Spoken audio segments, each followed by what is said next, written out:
Welcome back to EEG Tutor. I'm your personal EEG tutor, Dr. J. Kays McKay. This lecture will cover benign variants in EEG, and it will essentially close out the normal EEG section of this lecture series. As you can see, I have some new surroundings, so enjoy, and let's get to it. Okay, here's an overview of what we'll cover in this lecture. It's really just the main variants that you'll see in EEGs that are considered benign variants. There are a few others that we'll leave out just because they're less common, but as we move forward, I want you to remember this principle, which is Principle 5. Make it normal until you can't. This is what my mentor, Dr. Tatum, always used to tell me. And basically the idea is that many readers look at an EEG and try to make it abnormal. However, you should always consider the possibility that normal variants are a finding instead of assuming it's abnormal initially. You want to make it normal until you can't. Sometimes you look at it, you just cannot make it fit a normal variant, and you know it's not, and it's an abnormality, and that's okay, but always keep these benign variants in mind. There are many rhythms of the brain that may appear to represent abnormalities or epileptiform discharges, but are in fact normal variants. This is a key statement, and we'll flesh out the common ones here in a second, but really focus on learning these because we'll be covering epileptiform EEG coming up, and having an idea what these benign variants look like will allow you to then start to build on this knowledge to tell epileptiform discharges apart. The alpha rhythm is really something that we introduced back in Lecture 3 and really is the kind of core of understanding a normal EEG. Sometimes you can have a subharmonic of that, which is a fancy way of saying it's like half the frequency or double the frequency. And it's really a simple concept. Instead of an 8 hertz posterior dominant rhythm, you might have a 4 hertz posterior dominant rhythm. Usually they do have an archiform appearance. Here's what you might see. If you look in this occipital region, you see that there's an archiform looking posterior dominant rhythm. It's actually just half of what the rhythm might be here on the left. And this is a normal finding and should not be interpreted as any type of slowing of the background.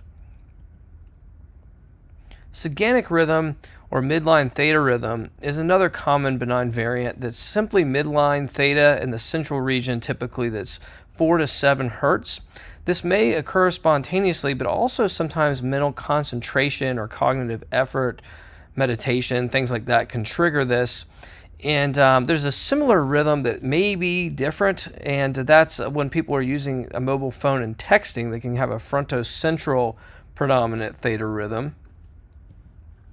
Here's an example of a midline theta rhythm, and it's picking it up actually as a rhythmic burst and persists, but this is someone who has prolonged bursts of a saganic rhythm during a kind of drowsy state, and it's not an abnormality per se. Here's a patient that's texting on a mobile phone, and you can see they have this frontocentral theta that's time linked to the texting, and this is the so-called texting rhythm that can be used or can be seen when patients use a mobile device. This has become more apparent recently since people so commonly have mobile phones in the hospital or EMU settings. Rhythmic mid-temporal theta of drowsiness is a benign variant that occurs often in adolescence, but you can see it at any age. And it really consists of mid-theta or mid-temporal 4 to 7 hertz theta that can occur in brief or prolonged up to 60-second bursts, typically seen during drowsiness, per the name. It can be sinusoidal or arched in morphology and can occur unilaterally or bilaterally or even as alternating bursts. One key point is that it should not evolve in a substantial way in terms of frequency. A seizure would evolve in frequency, but not rhythmic mid-temporal theta of drowsiness. Here's an example where it's really bitemporal, and you see this kind of arched appearance. It's mid-temporal predominant, and you have about 2-second burst, and they're slightly kind of asynchronous in the burst here in terms of each side of the temporal lobes. This would be a common finding in EEGs, and you don't want to overinterpret this as an abnormality. Here's a bit more of an aggressive looking version of the same thing. Again, arch morphology. It's not evolving in any way in terms of frequency, and you can see it in this example bitemporally. It can occur very much unilaterally as well. So if you see it unilaterally, it's the same thing as what you're seeing here.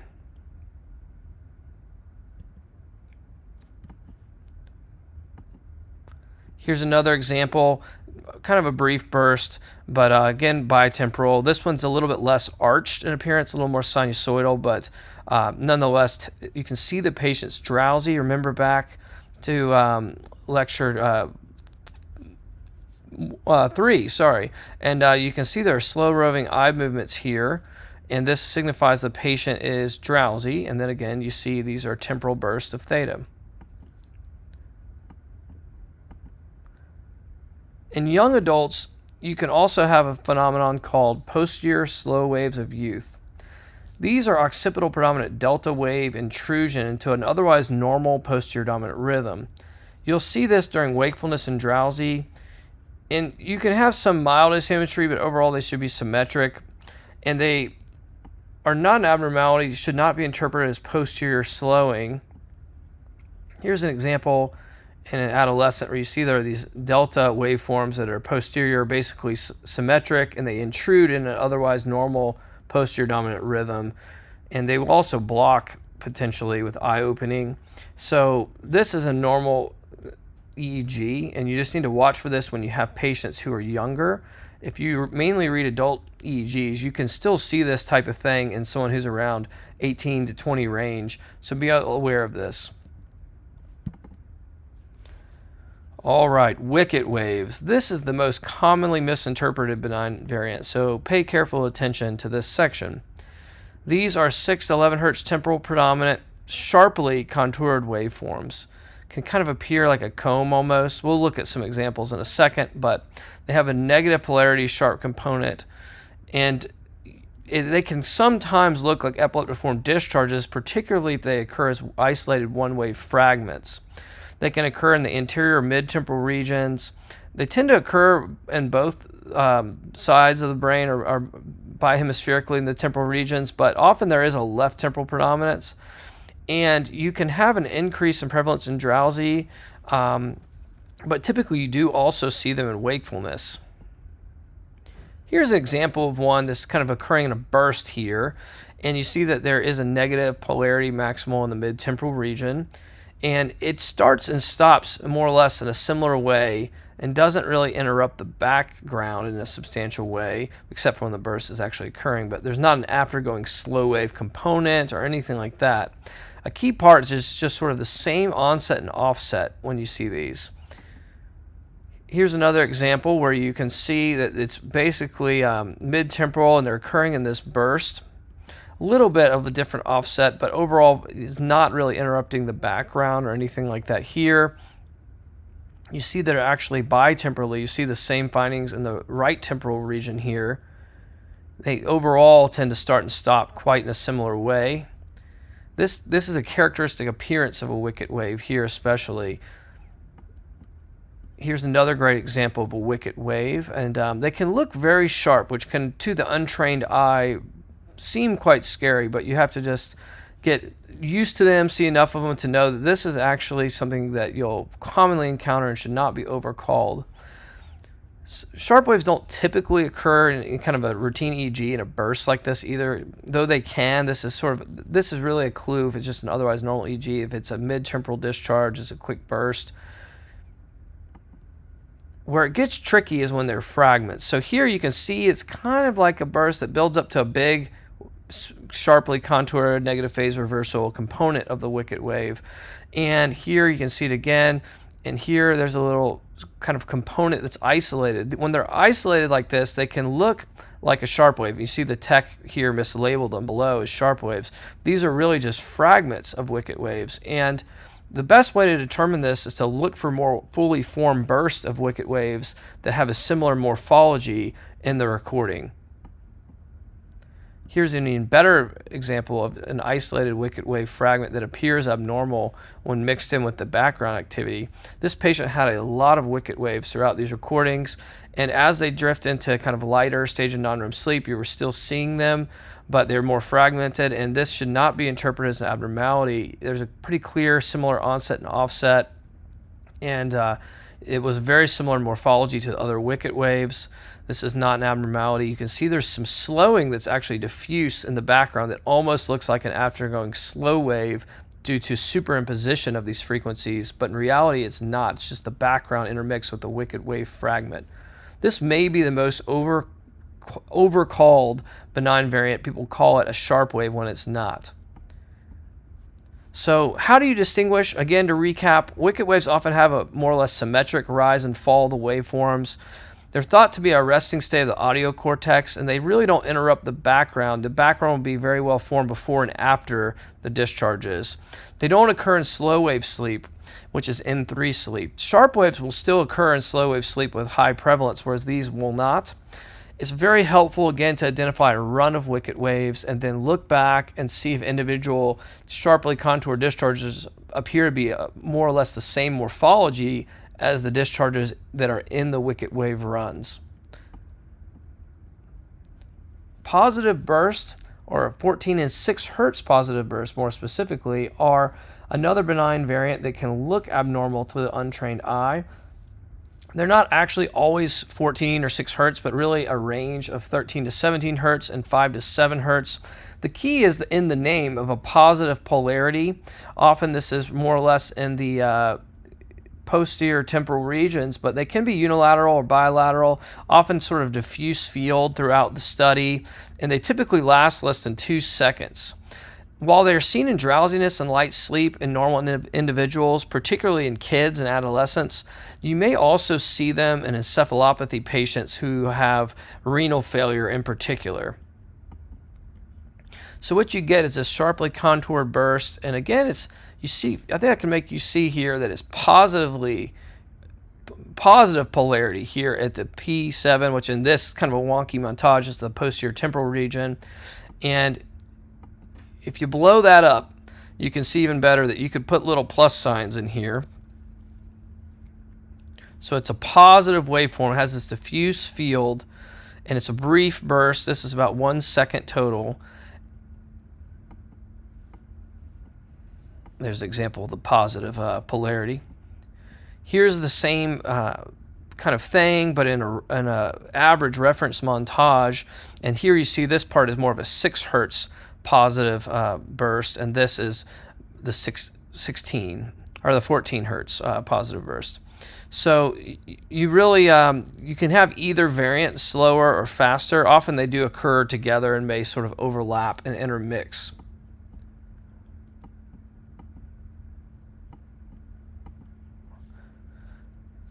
Now we get to a challenging but rare rhythm called phantom 6 hertz spike and wave burst. This is really going to range from 4 to 7 hertz. And the key is there's a slow wave complex that's very prominent with very small spikes intermixed, very low amplitude. And this is seen in wakefulness and drowsiness, but these completely go away during sleep. This is a key point. When you have generalized spike and wave discharges, they'll frequently become more prevalent during sleep, whereas these will remit entirely. They're thankfully rare because they're a common point of confusion. In particular, if you just have a short routine EEG with awake and drowsy states, this could be confusing. So here's an example. You have these bursts 1, 2, 3, 4, 5, 1, 2, 3, 4.5. So, not quite 6 hertz, but close, of generalized slow activity. And intermixed, you see these little small spikes. Here they are. They're very low amplitude within these discharges. This is what you're going to see with a 6 hertz phantom spike and wave pattern. And again, the low amplitude of the spikes is a key component. Can you have generalized spike and wave discharges that are this same frequency? Yes, typically they'll have a much more well-defined kind of initial spike and aftergoing slow wave than these that have the phantom spike and wave has low amplitude spikes intermixed. They're not as well formed in terms of the morphology, and the spike is very low amplitude. in the 6 hertz phantom spike and wave. Here's another example in an average reference montage, and you just see again these are anteriorly predominant little tiny spikes intermixed. Note these patients are drowsy in these examples, but they're not asleep. That's because you won't see this when they're totally asleep in deeper stages of sleep, into sleep or greater. So again, here you have this diffuse, nearly 6 hertz activity with intermixed little spikes that are low amplitude. This is the characteristic appearance of 6 hertz phantom spike and wave. There are sometimes gender differences in 6 hertz phantom spike and wave. Men have this pattern more commonly called WAM, which is really to help you remember that it's waking, high amplitude, anterior, and male, whereas females have the fold pattern, which is going to be female, occipital, low amplitude, and occurring during drowsiness. Some have speculated for a long time, going back, one of the original kind of Mayo Clinic proceedings that highlighted this in 1996 was that high amplitude spikes in a rate less than 6 hertz may carry a higher association with seizures. This would be true because there would be much more likelihood that it just represents generalized spike and wave discharges the slower it gets and the higher amplitude the spikes get. So I do buy this. Sometimes it can be hard to draw the line, especially again if you don't have a sleep portion of the record. But that said, I would be very careful to call this an abnormality. If you're seeing a pattern like this that's only present during wakefulness and drowsiness, and you have the sleep states and you're not seeing it, rarely you may actually have to just say, hey, I just have the waking state on this routine EEG. Likely this needs to be differentiated out from generalized spike and wave with a longer recording that would attempt to capture sleep. Speaking of sleep, benign epileptiform transients of sleep are a common finding that can mimic spikes or sharp waves during deeper stages of non-REM sleep, in particular N2 sleep. They typically remit in slow wave sleep, but you'll see them in a relatively high percentage of the population, up to 20%, some sources say as low as 2%, but they're pretty common in the adult population between 30 and 60 years of age. You don't commonly see them in young children, however. They're characterized by a low amplitude temporal discharge with a very broad field that's a low amplitude discharge throughout the entire field, but broad. This doesn't tend to happen in the same way with epileptiform discharges, which we will cover later on. So this would be a good example of a benign epileptiform transient of sleep. It's a low amplitude discharge, and you see it has a diffuse field that it's really in the parasagittal regions, even bilaterally, and also in the temporal regions bilaterally, though most predominant in the left. Again, here's another example where you have these very low amplitude temporal discharges occurring bitemporally, and often there is a diffuse field if you look closely. Again, this is stage N2 sleep, a little bit beta heavy, but some sleep spindles here.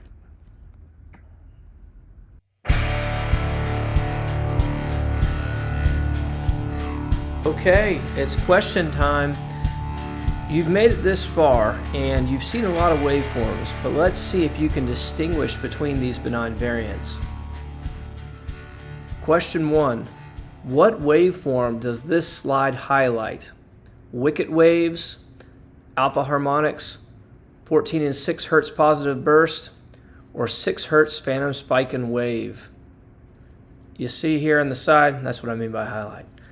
It was a 14 and 6 hertz positive burst. Okay, question 2. What type of waveform is highlighted in this study here? Are they benign epileptiform transients of sleep, sharp waves, wicket waves, or rhythmic midtemporal theta of drowsiness? If you said benign epileptiform transients of sleep, you'd be right.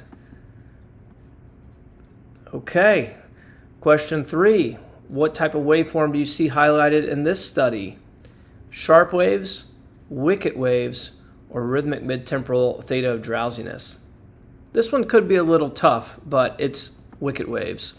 The reason you know this is wicket waves is that it's the morphology, even though it is somewhat in the theta frequency range.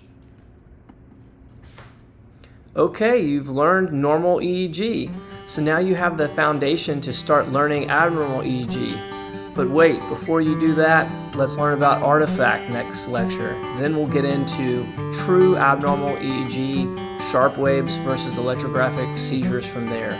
You're so close. See you next time.